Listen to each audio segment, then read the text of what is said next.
kiboko ya wachawi, Mfalme Zumaridi, kwako wewe, unaona ni watu wa aina gani? Okay. Nitasema kwa namna mbili. Ndio.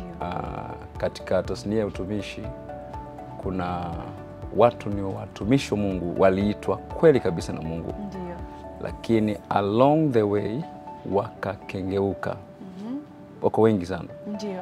Ambao wanafuata mfano wa Lucifer ambaye alikuwa ni malaika mkuu mbinguni.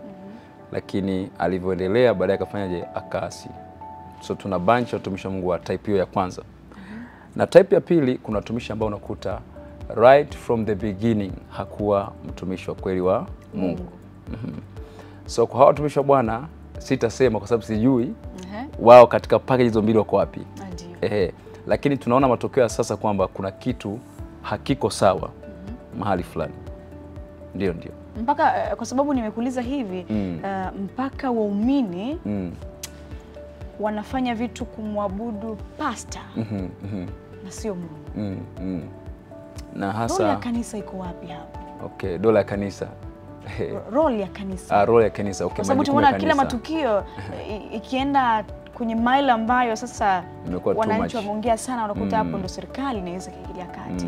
Lakini hatuoni kanisa likiingilia kati. Okay, niseme kwanza mtazamo mkubwa kwa watumishi kama hao ni mwanzia labda huyu wa Mwanza Zumaridi. Ndio. Haiko sawa. Haiko sawa.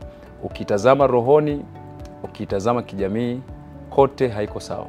Kwa sababu hakuna kanisa ambalo mtumishi wa Mungu ameitwa aabudiwe. Na kwa mfano nasema kwamba yeye ni mfalme. Mfalme, I don't know, mfalme wa ulimwengu, anasema mimi sio Yesu. Lakini pia kuna makatazo ambayo unakuta wanazuiliwa watu kuomba kwa jina la nani? La Yesu. Haiko sawa. Biblia inasema kwamba Yesu kwamba hamjaomba bado, lakini saa inakuja lolote mtakalo liomba kwa Baba kupitia jina langu, yeye atawapeni. Sasa kama kuna kiongozi wa dini ambaye atasimama kuweza kuwazuia watu kuomba kwa jina la Yesu, hiyo tunaikanya mahali pawazi hadharani kwamba haiko sawa. Na kuwatrain watu wa kuabudu wewe ni nabii, wewe si ni mtume, haiko sawa. Kwa sababu anayepaswa kuabudiwa ni huyo mmoja tu ambaye nani? Ni Mungu mwenyewe. Kwa hiyo issue ya huyo mama wa Mwanza haiko sawa na haitakuwa sawa mpaka kesho.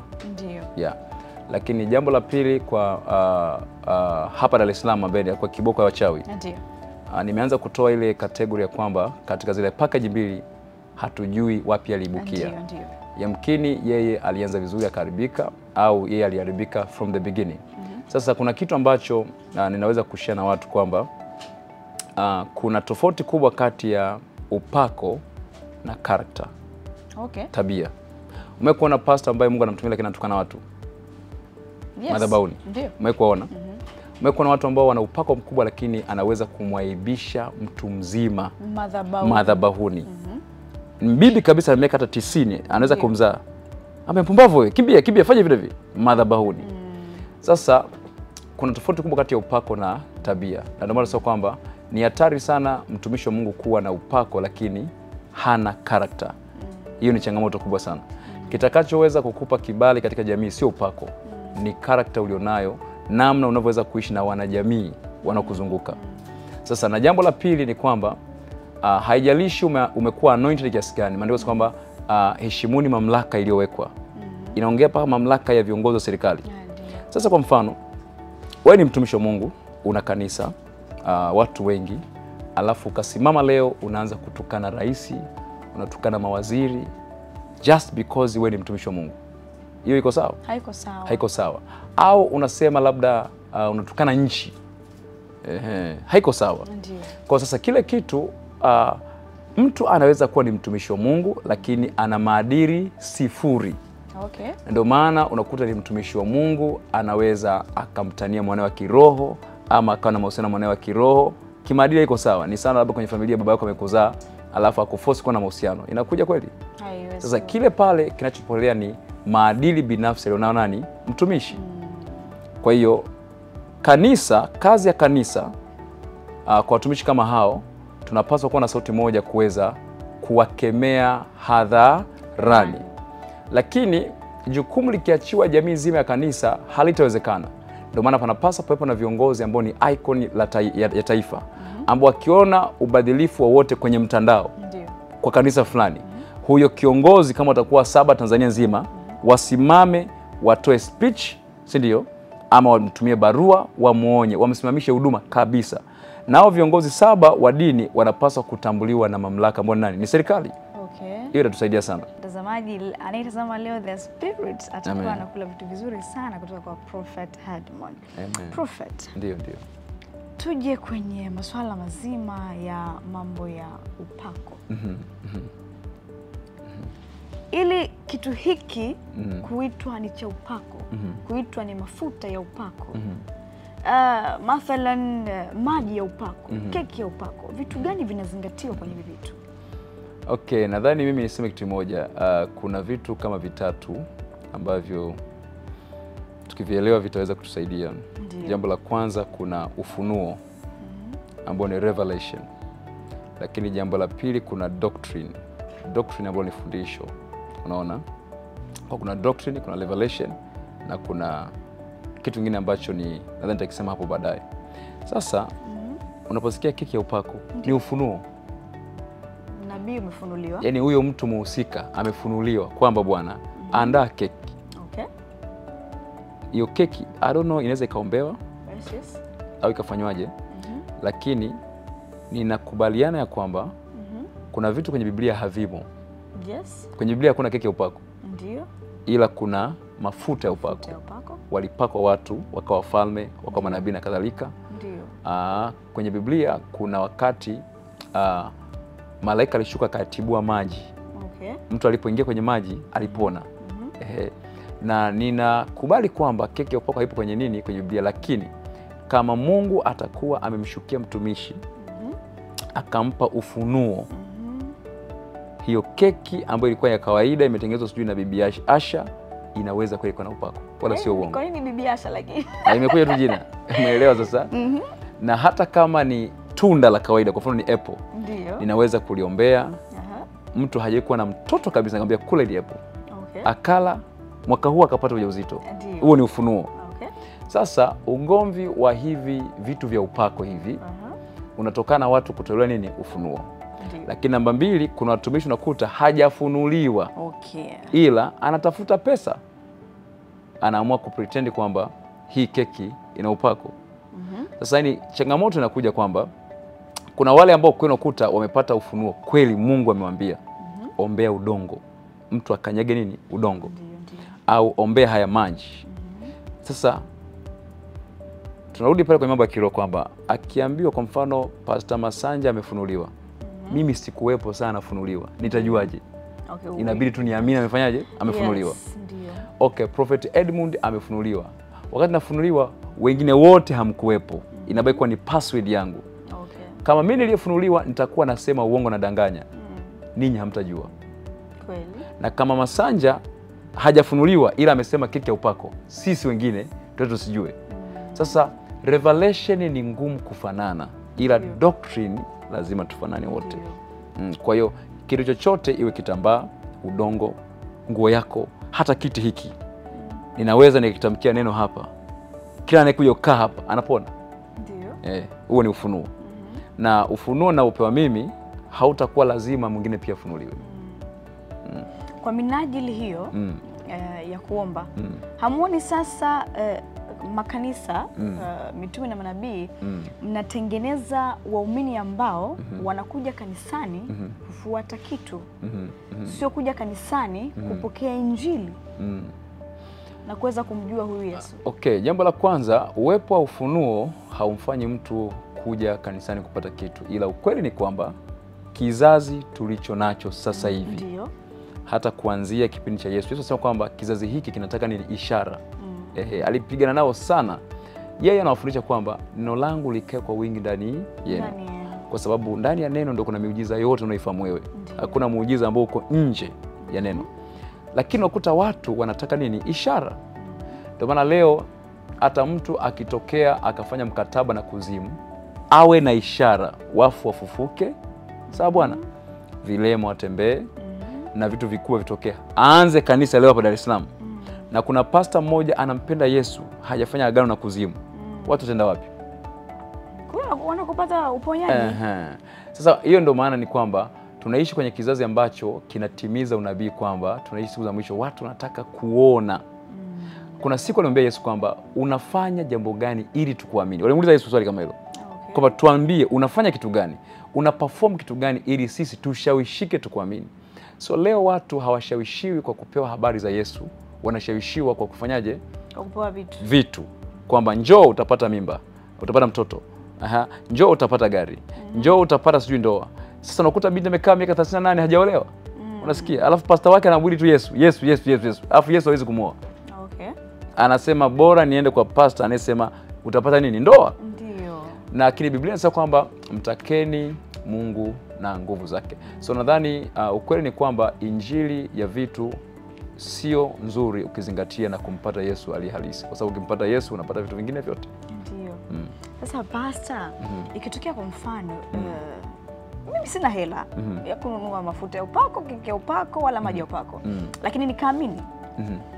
Nikasema let me take haya maji niende kwa pastor aniombee, nikatumia nyumbani kwangu. Iwe ni kitu cha upako. So swali kwamba inawezekana.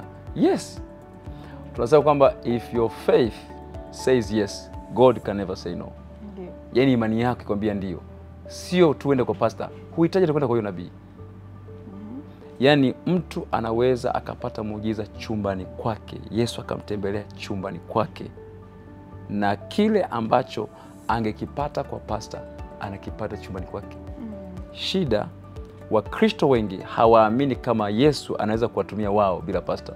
Okay. Wamejenga akili tegemezi kwamba lazima nabii aniguse.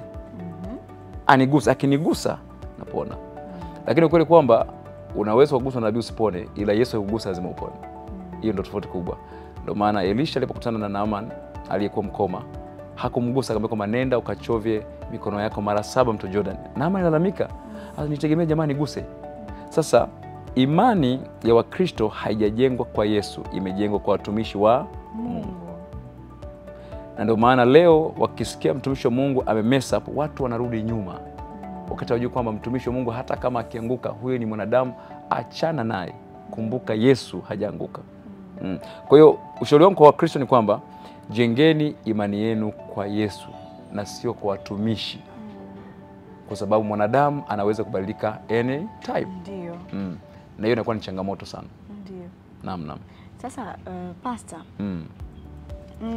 muumini anatoa zaka kamili, anatoa fungu la 10, anafanya kila taratibu ambayo itahusisha fedha kanisani kuweza kuinua huduma ya kanisa. Lakini yeye anakuja pale akiamini kwamba Baba atanihudumia nami nitapokea.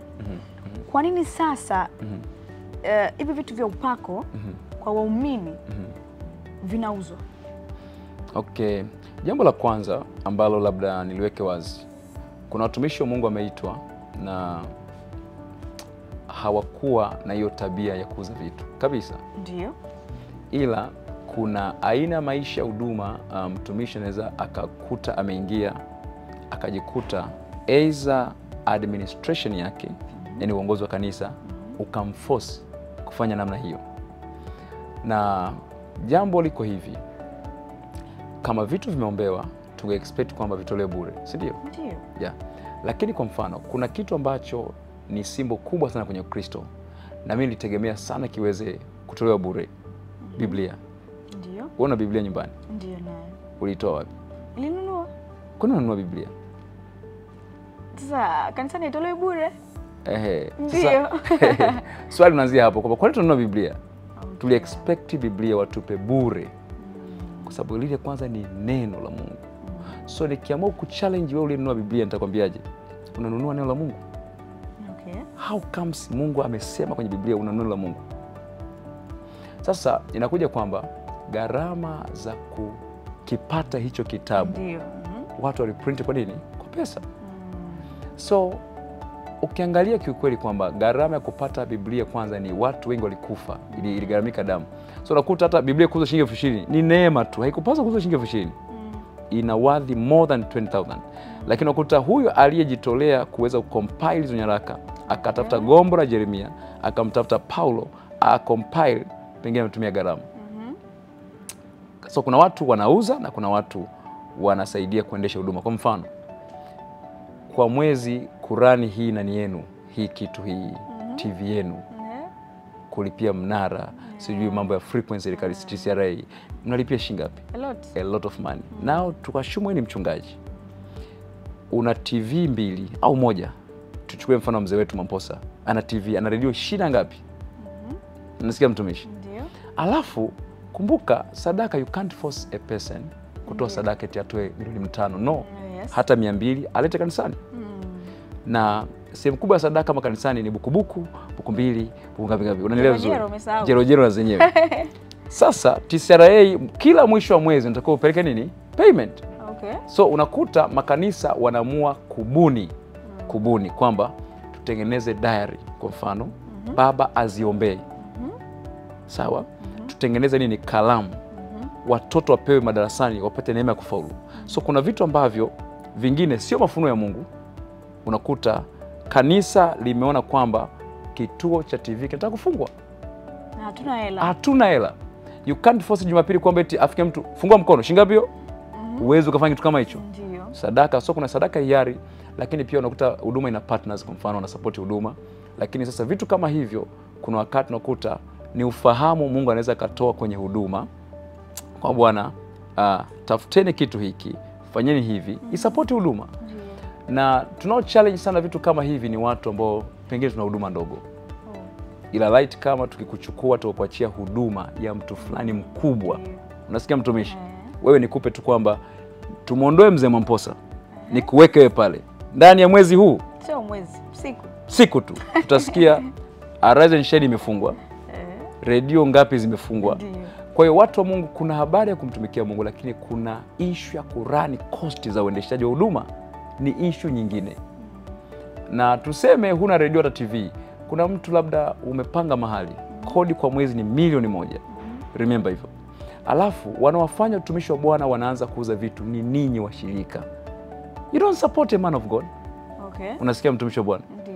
Mungu anaweza kuambia dada Carol labda kwamba mpelekee mtumishi wangu 1,000,000. Ukaibana ukaniletea 100,000. Kumbe Mungu alisema unipe nini? 1,000,000. So unajikuta ni kwenye deficit ya 900,000, ila kumbe Mungu alishamgusa mtu anipe 1 million, hajafanya hivyo. Kwa sababu wana roho ya ubahili. Ndio. Unakuta mtumishi ana kazi zake na stress, anasema hapa napitaje. So waliowatengeneza watumishi kuuza vitu vya upako ni watu waumini wa kanisani wenyewe kusupport huduma. Kwenye Biblia kwa mfano Walawi ndio walikuwa wachungaji miaka hiyo. Mtumishi kwa hivyo ukilima shamba lako, mahindi yale ya kwanza yale ulikuwa unapeleka yote kwa kuhani kama nini? Malimbuko. Maana yake first fruits. Chochote ukifuga ng'ombe kwa kufika 10, unapeleka ng'ombe mmoja. Nina washirika 1,000. Kila mmoja nipe ng'ombe mmoja. Na ng'ombe ngapi? Ndashindwa Kurani ministry. So Agano la Kale matajiri walikuwa ni makuhani.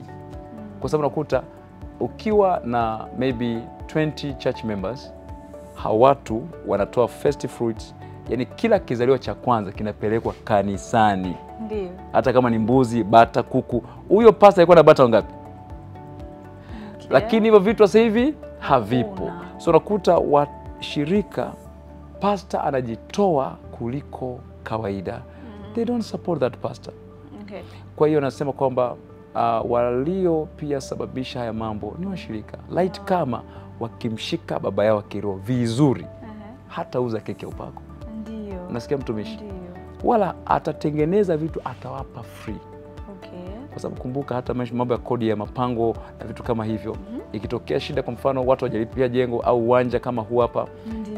Anayekamatwa sio mshirika, ni pastor. Ndio. Mshirika akiona shida imelindima hapa, anabadilisha nini? Kanisa. Sasa. Hatuna mkataba na washirika. The Spirit Show.